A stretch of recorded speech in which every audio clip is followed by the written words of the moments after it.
Right bro, తప్పకుండా రావాలి మీరు ఈడ. కంపల్సరీ. ఈవినింగ్ 4కి ఉంటుంది మనకి ఈవెంట్.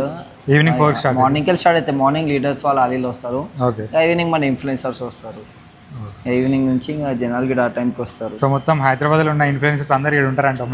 తెలంగాణ మన తెలుగు ఇన్ఫ్లుయెన్స్ అందరూ ఉంటారు. So firstly congratulations. మనకి ఇంత పెద్ద హైదరాబాద్లో ఇంత పెద్ద వరల్డ్లోనే కదా one of the best. So one of the best వరల్డ్లోనే వన్ ఆఫ్ ది అంటే బెస్ట్. ఉంటాయి పెద్ద పెద్ద జిమ్స్ ఉంటే జిమ్ ఒకటి పెద్ద ఉంటుంది, బాక్సింగ్ ఒకటి పెద్దగా ఉంటుంది. ఆల్ టుగెదర్ మనం మంచిగా చేస్తున్నాం. ఆల్ టుగెదర్ అన్ని ఒకతాను ఉండేటట్టు. మన హైదరాబాద్లో అయితే నెంబర్ 1. హైదరాబాద్ అయితే నెంబర్ 1. హైదరాబాద్లో పెద్ద పెద్ద జిమ్స్ ఉన్నాయి. ఓన్లీ జిమ్సే అవి. మన జిమ్స్తో పాటు boxing, zumba, separate dance class, steam bath, cold bath, diet kitchen, massage, ఇవన్నీ ఉన్నాయి. అన్నీ ఉన్నాయి. సో చాలా పెద్ద స్టెప్ ఇది. అందుకే కంగ్రాచులేషన్స్. అండ్ చాలా సక్సెస్ కావాలి. అందరూ కూడా రావాలి ఇక్కడ జిమ్కి May 4th. అండ్ అందరు మెంబర్షిప్ తీసుకోవాలి. So all the best. Thank you bro, thank you so much.